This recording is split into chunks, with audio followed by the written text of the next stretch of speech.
going on, guys? Welcome back to the channel. My name's Ryan. I got some spare ribs right here for you guys.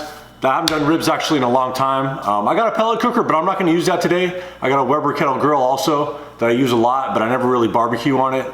So I'm going to go low and slow. What I'm going to do is a snake method, which is basically where you get a bunch of different charcoal briquettes and align them around the edge of the grill. Around the side. I'll show you how I do it. But we're gonna throw some wood chunks in there, get some good smoke. I got some cherry wood and some pecan wood that I'm gonna throw in there. And we're also gonna trim these up, so I'll show you guys how I do that also. All right, so we got these ribs unpacked right here. I'm taking a 100% minimalist approach with these ribs. I'm not gonna use a water pan for any moisture in the chamber. I'm not gonna use a barbecue sauce, and not gonna use any spritz. I saw Baby Back Maniac's channel a little while back. If you like grilling and barbecue channels, you probably know who he is. Him and T-Roy Cooks did an experiment where they did no spritz. I'm pretty sure they didn't do any barbecue rub either, or barbecue sauce either. But I got the breastbone, I cut off right there, as you can see. Then I'm making a straight line to cut off the rib tips.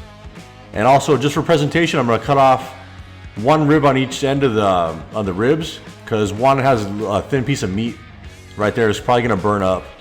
I'm gonna save those for some fine dining for the dogs. And then this other end right here is a little fatty. I'm just gonna slice off a little bit of fat and get that little end piece off, basically just for presentation. I know it's kind of wasteful, but I'm still gonna at least give it to the dogs. Should be all right. So that's how they look. I'm gonna flip them over and get the membrane off. Probably seen it a million times. Just gonna rip them off like that. You can leave them on, it's totally up to you.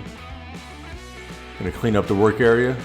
All right, so for the rub, I'm doing equal parts kosher salt and black pepper, just doing a simple all-purpose rub. Then I got this Honey Hog Hot by Meat Church. I'm gonna do a good, generous coating of that. Just make sure you get it all around on all sides. Get it nice and packed in. Flip it around a little bit.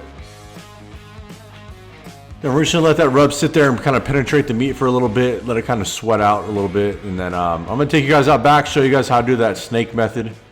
This is my first time doing it. There's a channel called Whiskey and Barbecue, which is kind of the resource I used to kind of get a refresher on this, because I've known about this for a long time, but I've never really done it. So go check that channel out if you like booze. It's pretty cool. I'm just doing 2x2 around about half the side of the grill right here.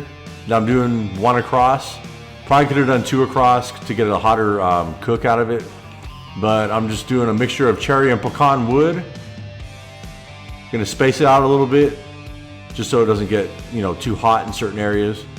Now I'm putting my chimney in the middle. I got about 5 or 6 coals.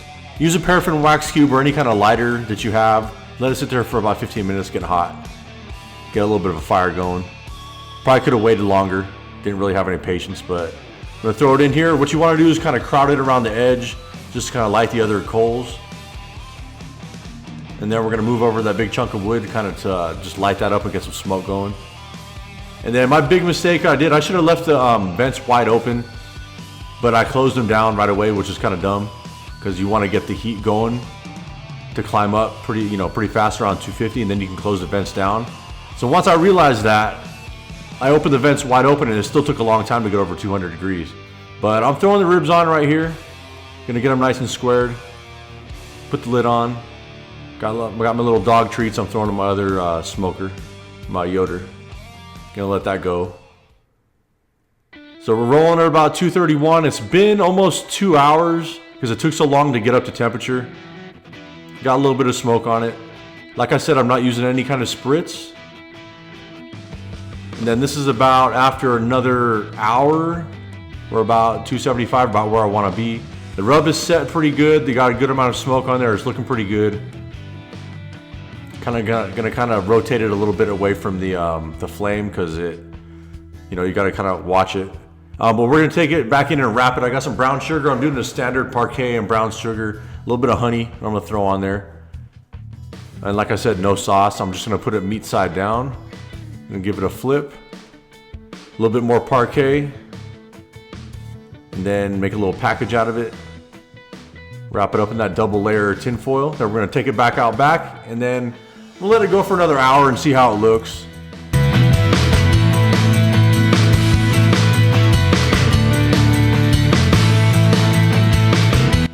All right, so this is how we're looking.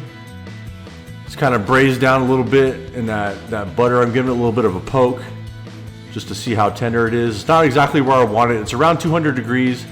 That's, you know, a good temperature where it should be, but it doesn't feel right. So you want to go by the feel. It's getting a good bend, and you know, the color's really good on it, but still want it to be a little more tender. So I'm gonna let it go back on the grill, probably for about another 30 to 45 minutes.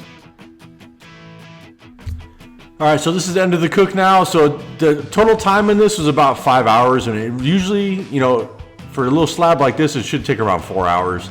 The whole reason was because it took a long time, like I said, to get up to temperature, because I was being a dumbass, but still nice and juicy. You can see the juice right there, the nice smoke ring. Great flavor. That meat church rub, that honey hog hot was awesome. Definitely want to use that again. So this is pretty much the perfect example that you don't need some, you know, $1,500 stick burner, some fancy, you know, pellet cooker, even though I love my Yoder and I wouldn't give it up for anything, but all you need is a Weber Kettle 22-inch, a little bit of charcoal, some wood chunks, and you're pretty much good to go. Get yourself a temperature probe, an ambient probe, and throw it in there, and that's pretty much all you need. You know, this isn't competition style barbecue or anything like that, but it's good backyard stuff, I think. But, you know, I was totally happy with it. Nice and tender, ripping off the bone right there. But once again, guys, I want to thank you for watching. I'm just going to feed these doggies, and I'm signing off. See you on the next video. Peace out.